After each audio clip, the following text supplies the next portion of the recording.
Um, Interesting episode of Monday Night Raw. I said last week I thought, compared to most episodes of Raw, it wasn't that bad. This overall, I thought was a pretty good episode of Raw, and it wasn't so much for the talent or the in-ring wrestling per se, because there wasn't much of that. Let me just be honest with you guys. The first 90 minutes, we had two matches. Yeah. But anywho, tonight's episode of Monday Night Raw was a Raw reunion. Excuse me, brains all up over the place. Been busy lately, but anyways, yes, Raw reunion, guys, and it was overall again enjoyable episode. So let's get down to it, shall we? Tonight's episode was in Dallas, Texas. I believe the Dallas Cowboys were there, and of course, today is Martin Luther King Day. You had a little traditional every year on Night Raw when it's Martin Luther King Day. You have the whole Martin Luther King video, which is, being growing up, with the parents, one of my parents being 100% minority. Obviously this has somewhat of an impact on me, but then again, I'm not saying, you know where I'm going. But anyways, so tonight's episode was in Dallas, Texas, and out came Brock Lesnar, and I'm like, wow, Lesnar coming on Raw back-to-back weeks. Interesting when your champion is actually there. Sorry, I had dust. Anywho, so then you had Brock coming out there, and believe it or not, Heyman didn't really say much on the mic because Brock took it from him, and you could tell Brock Lesnar was pissed. The Beast Incarnate was angry. Angry for getting, of course, getting curb stomped by one Seth Rollins last week and getting AA through a table by So Lesnar calls out the long lost X-Men, Seth Rollins. But who comes out? God does, right? The game comes out to the ring and tries to make peace with Brock Lesnar. And then Lesnar goes, no. And Lesnar goes, nope. I want that. Come on. He kept on calling Seth Rollins baby for some odd reason. He's like, no, come on, baby. Come on. Let's go, baby. He said, let's fight. He really wanted to fight Seth Rollins. Now came the Queen of Queens. And then, of course, she tried to settle things down. Lesnar was still pissed off. And out comes John, And then all of a sudden became Seth Rollins was on the Titantron. And then, of course, you had the usual 20-plus minute promo with the Authority. And basically, at first they hinted that if Cena would be in a match of course, Cena has his match at the Rumble. Triple threat match for the world title. They were hinting at first, I guess they were hinting the idea of possibility having, if Cena won the championship, both Ziggler, Rowan, and Ryback would come back. They would get rehired. I'm like, no, because that just guarantees freaking Cena wins the championship. No, but they kind of pushed away that idea. I'm thinking, thank God. And God's like, okay, you're going to go in the ring tonight, John. I'm going to give you one more shot. The WWE Universe will decide. If you do, try to get your friends rehired, Rollins, Ziggler, and Ryback, you have to put your WWE title shot on the line now. And then, of course, in the night, the WWE Universe went on the app and voted yes. So, speaking of yes, you got Bray Wyatt versus Daniel Bryan. So this is Daniel Bryan's first Raw on Monday Night Raw. Match on Monday Night. God, I'm botching like Sin Cara. First match on Monday Night Raw in almost a year, believe it or not. And overall, not a bad match between Bray Wyatt and Daniel Bryan. It wasn't as great as the match they had about a year ago at the Rumble, but still not a bad match. I know a lot of people were upset, that Kane got involved and ended up Bray Wyatt getting the win, but to me, I'm not that upset because it makes sense. You have, Bray Wyatt. They're obviously trying to protect for a certain someone, Undertaker. And then you have, Daniel Bryan, who, needs some more heat with one Kane for Thursday night SmackDown, because apparently their match is a no disqualification match, and if Bryan loses, he will not be in the Rumble match. Yeah, because Kane's losing that. But I'd say, no, WWE stupidity, they would let Bryan lose that match. But anyways, So it makes sense, I'm not upset like some people are. I know a lot of people on Twitter say, "Oh, this was stupid. What a way to welcome back Daniel Bryan. He loses his match against Bray Wyatt." It's just. Anyways, so then Kane starts beating up on Daniel Bryan, gets booed. Yeah, you got the stick, and you have it's actually a pretty funny backstage segment. You have Triple H and backstage. He's on his phone, and out comes Scott Hall and Kevin Nash. I'm like, all right, the click, cute. And then out comes Shawn Michaels, and then someone dressed up someone dressed up as X-Pac, but it's not X-Pac. It's Damien Sandow dressed up as X-Pac, and I was thinking to myself, wow, X-Pac was a lot younger. What the hell happened? But Sandow actually looked pretty good. He looked like X-Pac. He did a good job impersonating him. And X-Pac, of course, later came out like seconds later, and he's like, "Oh man, want to be my stunt double? You're hired, man." And then Miz came in there, and he's like, "No, he's mine." He just walked out there, and then Kevin Nash is all like, "What kind of show are you running here?" And Triple H is like, "I'm ashamed." And I'm like, "Yeah, for what's Raw's been the last year or so, you should be ashamed, God." Ugh. So, So then you have Byron Saxton. By the way, guys, it's Martin Luther King Day. Remember this, all right? Because all of a sudden, all the African American, super co-workers, whether they're superstars or in-ring or not in-ring, they're again boxing like crazy. Freaking interviewers, all of a sudden just pop out of nowhere on this special day. So then God, you had Byron Saxton come out. He's introduced Hulk Hogan, brother. Out comes Ric Flair, woo, and Heartbreak Kid, Shawn Michaels. And, he just asked them, basically what their memories were from the Royal Rumble match, what was so special for them with the Royal Rumble match, and how important it is, and they all said their thing, and, yeah, there was also one little funny part that, Shawn's like, "Hey, Hogan, you want this to be 2005 all over again? Come on, let's have my rematch." And then Hogan's basically like, "You wouldn't want to go there, brother." And he's like, "Yeah, you're right." It was just funny. But and also Shawn tried to solve the whole, because he was running down to the ring. He's trying to pretend he was out of breath. He's like, But out comes the Big Show, and I'm thinking, oh good Lord. And the Big Show saying that how if he was in the ring with anybody in that one of the legends, Shawn Michaels, Hogan, or Flair, he would eat them. I don't doubt that for a second.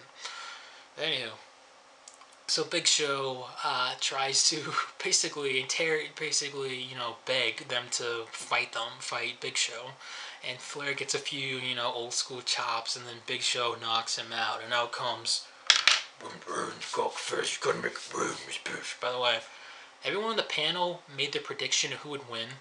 Shawn Michaels said Bray Wyatt. Ric Flair said Dean Ambrose. And I swear to God, I thought Hogan was going to endorse Roman Reigns. I was like, oh shit, no. He gets to endorse Daniel Bryan. I'm like, oh, that might be a cheap pop for Hogan. But anywho, out comes Roman Reigns. Gonna make a Reigns bitch and cock fist in here. Roman Empire, believe that. Comes out, and believe it or not, he did not talk on the mic. Thank you. That's all I'm asking. I'm not asking for much. And, he started Bryan with the Big Show. And, yeah, he basically saved the Legends' asses. So, yeah. And then, I'm telling you, you guys know me by now. I can't stand Roman Reigns. But what's worse about him is when the man speaks. Okay? His in-ring ability, his character, okay? Him speaking, hell no. So, at least he didn't speak. I'm thinking, okay, Roman Reigns, you get a pass for me tonight. Okay. So then, Cena gets interviewed by Renee Young backstage, and 65% voted for Cena to wrestle and put his title shot on the line tonight. Actually, it was 60, no, I think it was 85. I think it was 85%. And then Renee Young tried to sound all surprised, and I'm like, yeah, okay. So speaking of Renee Young, how came the Titty Master, Dean Ambrose, aka aka Joker's long lost son, versus Bad News Barry, the Intercontinental Champion. And I guess we're back to the Intercontinental Championship not meaning much, because the guy who hasn't won a match in forever, Dean Ambrose, won. That's right, guys. Dean Ambrose won a match. Holy shit.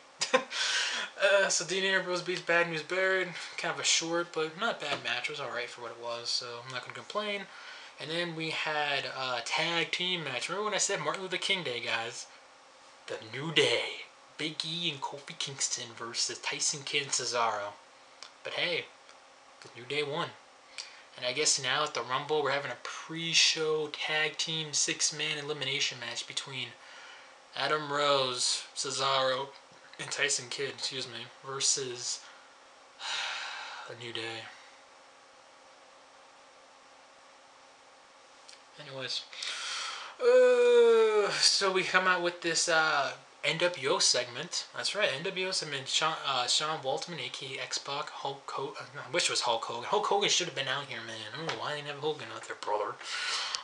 But he had Kevin Nash, and of course he had Scott Hall. And then he was kind of cool when Scott Hall introduced, of course, the Hey Yo. And then he's like, gotta take a survey. Survey says... and then the crowd said this thing, whatever. It was kind of cool that they were pretty much over. And then out come the Ascension. I'm like, fuck no, please, not the Ascension. God damn. Freaking Demolition, Road Warriors 2.0 wannabes. No, please don't. And then, they started ripping on the NWO, and JBL got up. He's like, he's had enough. He took his, dress shirt off. He says, I called a legend, a buddy of mine, for protection. And like, darn, Ron Simmons came out. I freaking marked out. This was the best part of the night for me. My childhood just went, oh. But anywho, Ron Simmons comes out, and, he gets like the second biggest pop of the night, probably behind Bryan, honestly. Actually, that's a third biggest pop.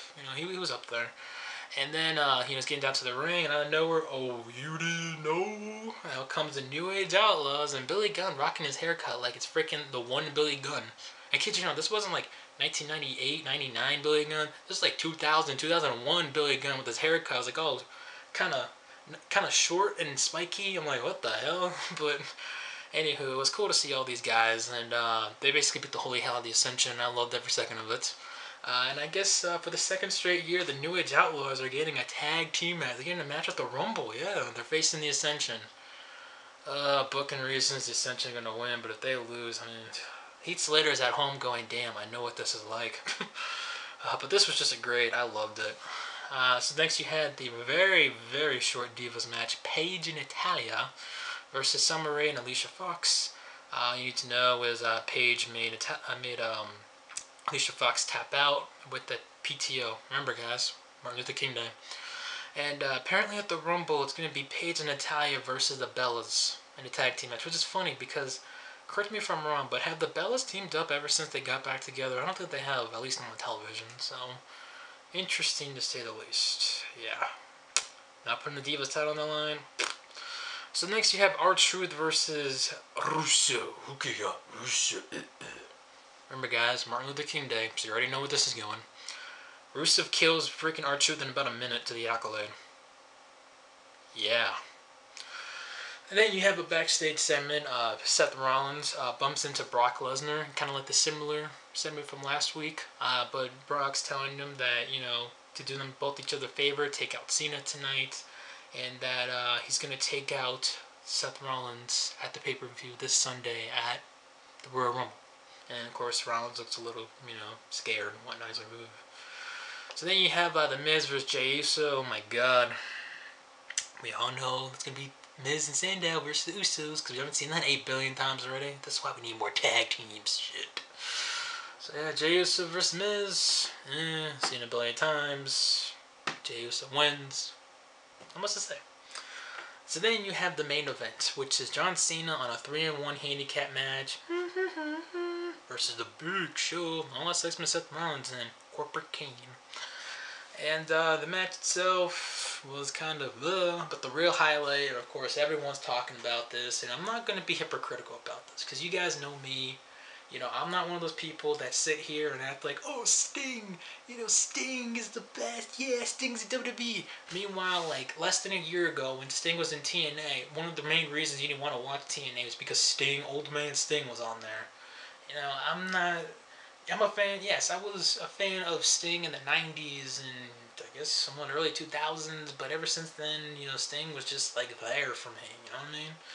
But anyways, Sting makes his Raw debut, which, that's of course historic, Sting makes his Raw debut, it's pretty big, the crowd went crazy, they started chanting Sting, God loses his shit, and leads to Cena getting the win via distraction. And of course, kind of predictable that Rowan, Ziggler, and Ryback get their jobs back. They're probably gonna be the Rumble matches, the Royal Rumble match, and yeah, Brock Lesnar comes out, raised as hell like there's no tomorrow. Freaking goes after Rollins, beats him down. Rollins escapes, thanks to Kane, the Big Show.